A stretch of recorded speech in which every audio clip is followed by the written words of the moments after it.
তুমি সবার আলোকে চোখের জল ফেলে। হ্যাঁ আমি দেখেছি তখন দেখে মনে হয় এর জন্য শুধু আমি দায়ী।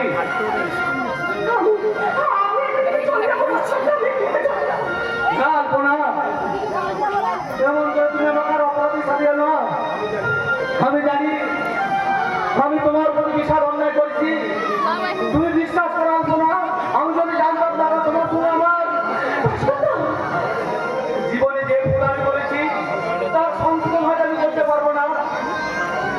তবে তোমার এইটুকু বলতে পারি, আমার প্রতি তোমার নীরব ভালোবাসা কোনো অমর্যাদা আমি দেবো না। হ্যাঁ আছে, আমার সেই ভালোবাসা বারবার তারা তোমার কথা মনে পড়িয়ে দেয়। মিথ্যে নয়, ব্যস্ত জীবনের বেলা যখন আমার অন্তর কানে কেন তোমার কথা মনে পড়ে দেয়।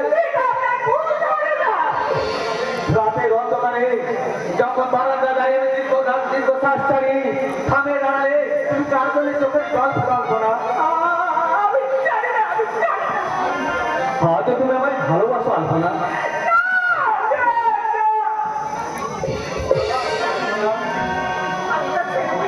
যদি না ছাড়ি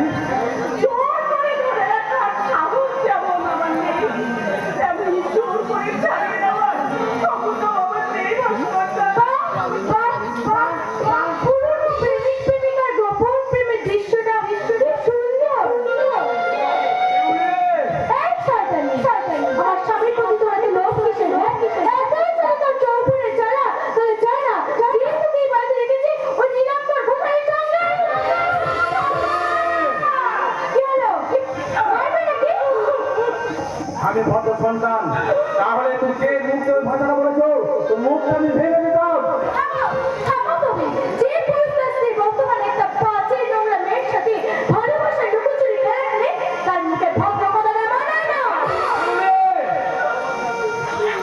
ভালোবাসার লুকোচুরি এই কথার অর্থ কি মেজে বলতে?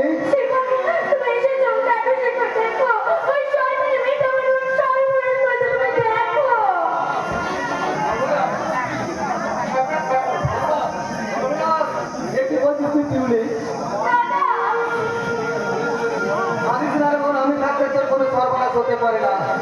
কি হয়েছে তো আমার বোন? বলো মেজদি বলো।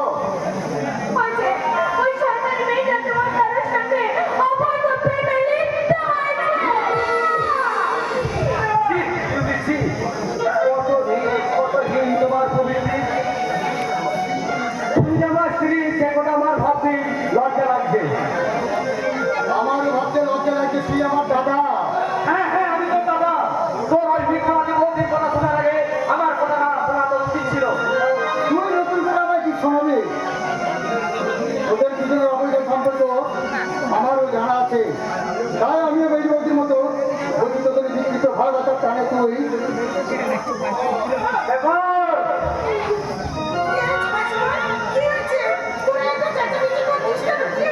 বৌদি, এরা লোকে আমাকে সুস্থ স্বাভাবিক ভাব হইতে দেবে না। এবার হয়তো আমাকে বিষ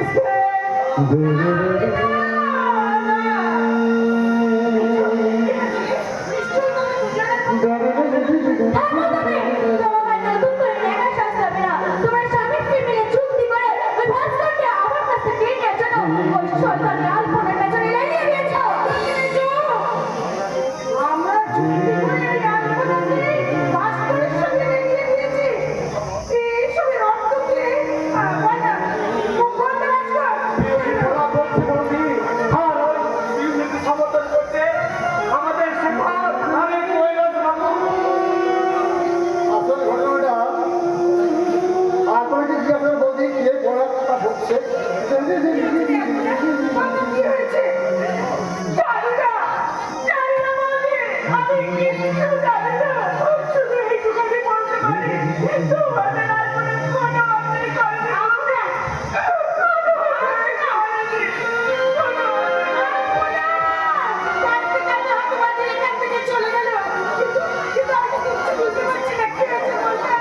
মেয়ে হয়ে যখন ঘটনা আপনি বুঝতে পারলেন না, তখন আপনাকে আমি বলছি বুঝে শুনুন। তিরিশ পয়লা তো আন্নে চলে যান।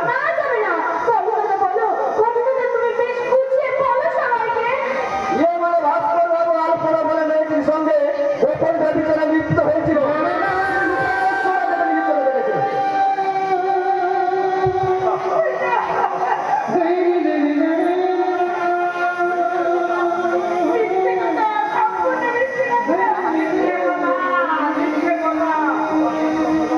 আমার দিদি কখনো অন্যায় কাজ করতে পারে না। তোমরা আমার দিদি মিথ্যে অপমানকে এ বাড়ি থেকে তাড়িয়ে দিতে চাইছো।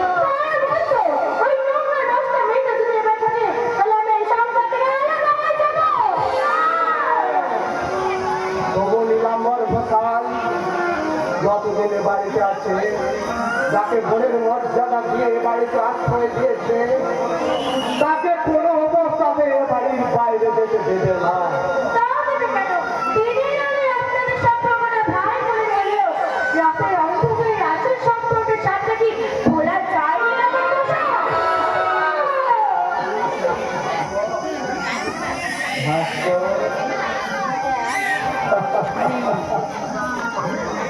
আধুনিক শিক্ষার শিক্ষিত মুখ্যমার মতো ভাষণ শুনে আমার হাতটায় নিতে ইচ্ছে করছে।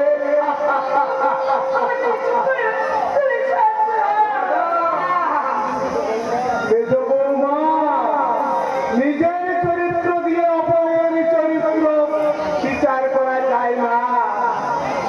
তোমাদের ভাই বোনের সম্পর্কের মতো আমার ভাই বোনের সম্পর্ক এত মধুর নয়। থামো বলতে থামো, তোমার অনেক অন্যায় আপনার আমরা সহ্য করছি, এবার আমাদের কথা মতো তোমাকে চলতে হবে। দেখো তুই আমার উপর কথা বলছিস, তুই কিনা আমার সামনে কোনোদিন দাঁড়িয়ে কথা বলেছিস, আজ কিনা শেখর শেখর আজ তোমার শেখার আর অবদার কারণে আমি সেই সব পেয়েছি ঘটা। দেখো তুমি শুনতে পাচ্ছ বড় বউ, সেই শেখর আজকে অত বড় হয়েছে, রান্না খাওয়াতে আমরা ঘোড়া দিদির মাছ থেকে শালু পদ্ম তুলে এনে দিয়েছি। সেই শেখর আজ কত বড় হয়ে গেছে, আর কত বড় মানুষের মতো মানুষ হয়েছে। তাই আমার অপাত্রতার বিচার করছে।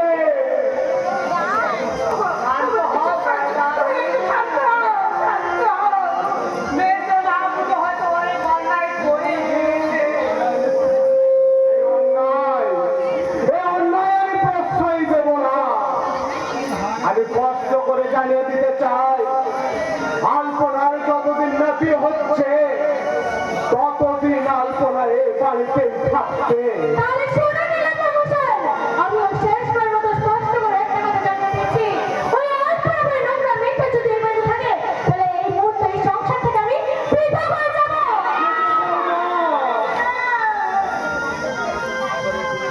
সকলের সুবিধার্থে এই বাড়িটাকে আমি দুভাগে ভাগ করে দিলাম।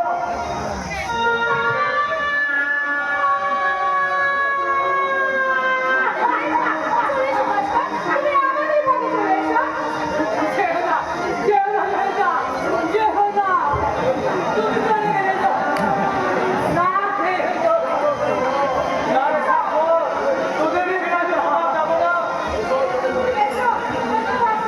চলে এসো বলছি। ভাস্কর যাবে না, ভাস্কর আমাদের আগে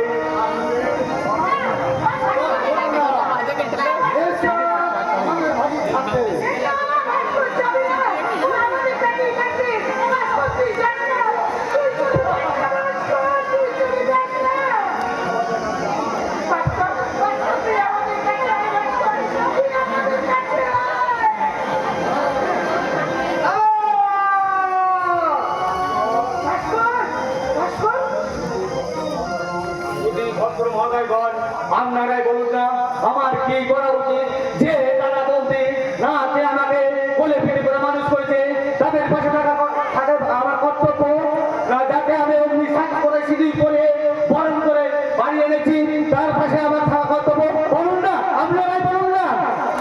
আমি বলছি ওই তিরির পাশে থাকা মতো স্বামীর কর্তব্য। আপনি ঠিকই বলেছেন কৈলাস বাবু। এই পিউলির সঙ্গে আমার 2-4 করে বন্ধের সম্পর্ক, আর এই দাদা বন্ধুর সাথে আমার রক্তের সম্পর্ক। তাই তো আমার মুখের বিচারে 2-4 করে বন্ধের সম্পর্ক করে জন্ম মনের সম্পর্ক, রক্তের সম্পর্ক অনেক আপন। তাই তো আজ থেকে আমি 2-4 করে বন্ধের সম্পর্ক ত্যাগ দিয়ে জন্মান্তর রক্তের সম্পর্কে পিতৃতুল্য দাদা এবং মাতৃতুল্য বন্ধুর কাছে আমি আশ্রয় নিলাম।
ভাগ